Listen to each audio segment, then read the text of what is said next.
जिम्मेदारी सरकार की है और सरकार हम लोग चुनने वाले लोग हैं और चुन के जिस सरकार को हम भेज रहे हैं वो सरकार हमें आधी रोटी पर लेके आ रही है। हम क्यों ऐसी सरकारों को चुने जो हमें आधी रोटी खानी पड़े भाई? ऐसी सरकार क्यों ना है जो आधी रोटी नहीं हो गई 2 रोटी फालतू खा भाई।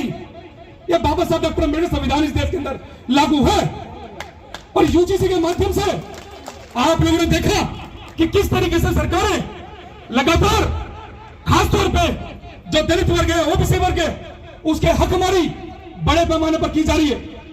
हम लोगों ने जंतर मंतर प्रोटेस्ट किया, हम लोग यूजीसी के मैटर पे सुप्रीम कोर्ट भी जाने की तैयारी कर रहे हैं, लेकिन ये ड्यूटी सरकारों की थी जो हमारे अधिकार बचाए। आज बीजेपी सरकार पूरी तरीके से इस देश के अंदर यह घोषित हो चुकी है कि यह सरकार नहीं, यह सिर्फ और सिर्फ दलितों की, वंचितों की, पिछड़ों की हकमारी के लिए बनी है। यह सरकार चलाने के लिए सरकार नहीं आई है जो हमारे हकमारी कर रही है। हम लोग उनको बड़े पैमाने पर वोट दे रहे हैं। वो मंच में से बोलते हैं भाई, वो बोलते हैं आओ जात पात की करो विदाई, सब हिंदू भाई भाई। जब सब हिंदू भाई भाई है तो जब सगाई करने की बारी आती है तो भाग जाते हैं, कहते भाई दलित में जा, अरे धोबी में ढूंढ रहा, धोबी में कहा तू यहां पे आ गया।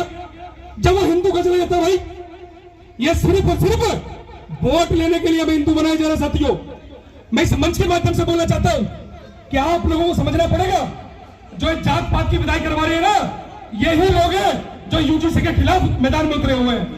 ये वही लोग हैं जो मंचों में से बोल रहे हैं कि तमाम इस देश के हिंदू भाई भाई है, और वही लोग मंचों में से, रोड पर से तमाम तरीके से उतरे हुए हैं। आज तक मैंने कभी इस देश के अंदर नहीं देखा, जब से भारत आजाद हुआ या उससे पहले भी नहीं देखा होगा, कि कभी अपर कास्ट के लोग, स्वर्ण कम्युनिटी के लोग रोड पर उतरे हो और उन्होंने बोला हो कि हम लोग इस देश के अंदर जात पात खत्म करना चाहते हैं। ऐसा कभी नहीं हुआ, और ना कभी कोई आंदोलन, ना कोई मूवमेंट, ना कोई पार्टी, ऐसी पार्टी कोई ऐसी मूवमेंट लेके नहीं चली जिसमें झंडा और बैनर उठाया हो और ये बोला हो कि अब हम लोग जात पात की विदाई करने निकले हैं। सब लोग अपने देश के अंदर से अपने अपने सरनेम हटाकर गांव के नाम जैसा लगाए जा रहे लोग, लेकिन कोई भी पार्टी ऐसे नहीं उतरेंगे। साथियों, मैं सब मानता हूं, ये सिर्फ और सिर्फ हमारा वोट बैंक लेने के लिए, चाहे संत गाड़गे महाराज की जयंती हो, चाहे भगवान वाल्मीकि जयंती हो, चाहे रविदास महाराज की जयंती हो, चाहे बाबा साहब डॉक्टर अम्बेडकर जयंती हो, ये तमाम जयंतियों का सिर्फ और सिर्फ हमारे बीच में आकर और हमें मीठी मीठी बातें कर कर, गोलियां देकर और वोट ले आकर फिर ये लोग सो जाते हैं। और आप लोग भली बात जानते हैं, भली बात जानते हैं। आज दिल्ली के अंदर स्थिति क्या है भाई? इसी दिल्ली के सफाई कर्मचारी वर्ग बड़े पैमाने पर मर रहे हैं भाई, 12-12 हजार रुपए में, 15-15 हजार रुपए में जॉब कर रहे हैं। मैं मंच पर सब बोलने से चुकूंगा नहीं, या मंच पर संजय साहब बैठे हैं, संजय साहब बोल नहीं रहे, जो लगातार संसद में आवाज उठा रहे, तमाम मुद्दों पर बोल रहे हैं। लेकिन संजय सिंह साहब, मैं आपके सामने बोलना चाहता हूं कि आपकी पार्टी सत्ता में रही, 15 साल निगम के अंदर रही और उसके बाद दिल्ली के अंदर रही, लेकिन दिल्ली के अंदर ठेकेदारी कहीं नहीं। जिस नाम पे सरकार बनी थी कि हम लोग ठेकेदारी खत्म कर देंगे, लेकिन ठेकेदारी खत्म नहीं हुई। हमारा व्यक्ति डबल क्वांटिटी के अंदर मारा जा रहा है, हमारा व्यक्ति डबल तरीके से मारा जा रहा है। साथियों, मैं सब मानता हूं, अरे भाई किसने क्या बुलाया? समाज के लोग हैं, अगर अपनी बात में रखे, हमें बुलाया जाए, किसने बुलाया? ये देखिए, अभी पार्टी का मंच नहीं है, ये संत गाड़गे महाराज का मंच है। अभी बोलते इसको किसने बुला लिया भाई? अरे भाई, समाज का व्यक्ति हूं, या बैठे तमाम लोग जानते हैं मेरे को, मेरा नाम लाखन सिंह है, तमाम साथी जानते हैं। अरे मैं इनसे नहीं बोलूं, किससे बोलूंगा भाई? यही तो आदरणीय है। हमसे पूछा जा रहा भाई, इसे किसने बुला लिया भाई? अरे हमें कौन बुलाएगा भाई? हमारे महाराज की, हमारे गुरु की जयंती, और हमसे कह रहे हैं किसे बुला लिया भाई? अरे हमने तुम्हें बुलाया भाई, हमने तुम्हें बुलाया। तो साथियों, मैं सब मानता हूं कि जब जब ये मंच लगता है तो इस मंच के माध्यम से हमें अपने नेताओं को अवगत कराना होगा कि हम किस समस्या से जूझ रहे हैं। तमाम देश के अंदर बड़े पैमाने पर हकमारी हो रही है।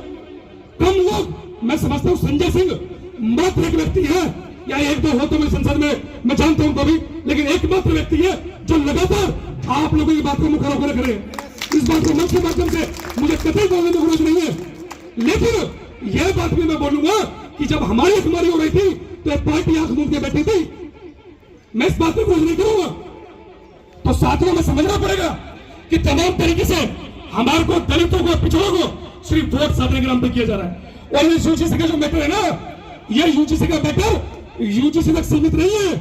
इनका अगला टारगेट है SC/ST एक्ट पे हमला करना, इनका अगला टारगेट है आरक्षण पे हमला करना, इनका अगला टारगेट है दलितों के तमाम जितने अधिकार दलितों को मिले हैं उसके ऊपर हकमारी करना।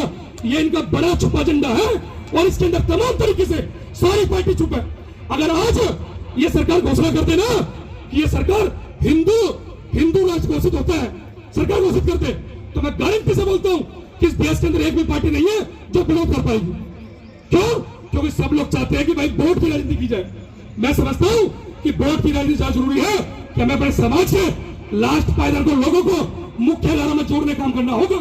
तब जाकर हम कह सकते हैं कि हम लोग सच्ची पार्टी के साथ हैं, हम लोग सच्चे समाज के लोग हैं, हम लोग सच्चे मिशन के अंदर काम कर रहे हैं। गाड़के महाराज ने पूरा जीवन लगाया और पूरा जीवन लगाकर हमें यहाँ तक पहुंचाया। हम लोग जब पहुंचे ना, ये बाबा साहब डॉक्टर अम्बेडकर के संविधान की वजह से बैठे, हम किसी कृपा पे नहीं पहुंचे। ये बाबा साहब डॉक्टर अम्बेडकर संविधान था जिसने यहाँ तक पहुंचाया। और आज जब बाबा साहब डॉक्टर अम्बेडकर संविधान हमारे पास है तो मैं बता दूं, धरती पे तो भगवान भी लगेगा ना तो हमें रोक नहीं सकता। हम उस कम्युनिटी के लोग हैं और उस मिशन को लेकर चलने वाले लोग हैं। साथियों हमें समझना पड़ेगा।